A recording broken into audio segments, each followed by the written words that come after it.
Sugar వ్యాధితో బాధపడే వారికి శుభవార్త. మధునామ్ పౌడర్ మీ షుగర్ లెవెల్స్ని తగ్గిస్తుంది. సుమారు 18 రకాల వనమూలికలతో తయారు చేసిన ఈ పౌడర్ని రోజు 2 సార్లు తీసుకుంటే షుగర్ సమస్య నుంచి బయటపడవచ్చు. ఈ పౌడర్ అన్ని ఆయుర్వేద మెడికల్ షాపుల్లో లభ్యమవుతుంది. హోల్సేల్ డీలర్షిప్ కోసం స్క్రీన్ మీద కనిపిస్తున్న నెంబర్ని సంప్రదించండి. తెలుగు చిత్ర పరిశ్రమలో యాక్టింగ్, డాన్స్, ఫైట్స్, హ్యాండ్సమ్ లుక్స్తో ఆకట్టుకుంటూ సుదీర్ఘకాలంగా టాప్ హీరోగా దూసుకువెళ్తున్నారు సూపర్ స్టార్ మహేష్ బాబు. ఈ జోష్లో ఏమాత్రం గ్యాప్ లేకుండా వరుసగా సినిమాలు చేస్తూనే ఉన్నారు. ఇప్పుడు ఈ బడా హీరో గుంటూరు కారం అనే చిత్రంతో సంక్రాంతికి మన ముందుకు వచ్చారు. దీనికి మొదటి రోజే డీసెంట్ టాక్ వచ్చింది. దానికి తగ్గట్టే రెస్పాన్స్ భారీ స్థాయిలో లభించింది. కలెక్షన్లు పోటెత్తాయి. గుంటూరు కారం 31వ రోజు వసూళ్లు ఎలా వచ్చాయి, 32వ రోజు వసూళ్లు ఎలా ఉండనున్నాయనేది చూద్దాం. ఇప్పటికే ఓటీటీలో ఈ సినిమా సందడి చేస్తోంది. కానీ కొన్ని సెంటర్లో, కొన్ని థియేటర్లో మాత్రం ఈ సినిమా ఇంకా ఆడుతూనే ఉంది. దాని ప్రకారం వసూళ్లు చూద్దాం. గుంటూరు కారం సినిమా విడుదలకు ముందు ఎంతో హైప్ క్రియేట్ చేసుకుంది. సంక్రాంతికి వచ్చే సినిమాలు ఫ్యామిలీ ఆడియన్స్ని ఆకట్టుకుంటాయి.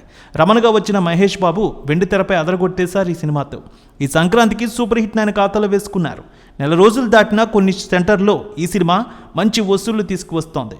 త్రివిక్రమ్ శ్రీనివాస్ దర్శకత్వంలో వచ్చిన ఈ చిత్రాన్ని హారిక హాసిని క్రియేషన్స్ బ్యానర్పై రాధాకృష్ణ నిర్మించారు. శ్రీలీల, మీనాక్షి చౌదరి ఇందులో హీరోయిన్స్గా చేశారు.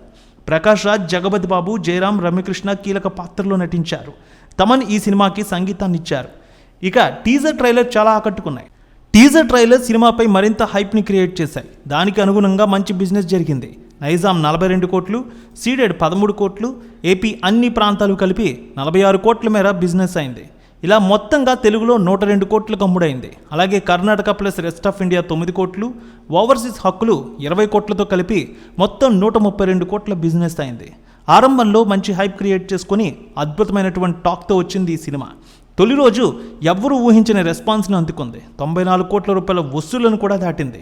రెండో రోజు అదే జోరుతో 33 కోట్లు తీసుకువచ్చింది.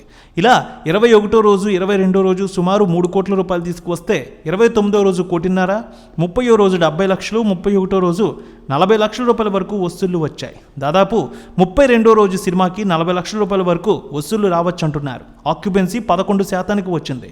కొన్ని థియేటర్లో ఇంకా ఈ సినిమా ఆడుతూనే ఉంది. ఓటీటీలో సినిమా వచ్చి ఇప్పటికే సందడి చేస్తోంది. ఓటీటీలో కూడా సరికొత్త రికార్డ్స్ అయితే క్రియేట్ చేస్తోంది ఈ మూవీ. మొత్తానికి 283 కోట్ల కలెక్షన్ మార్క్ దాటినట్టు తెలుస్తోంది.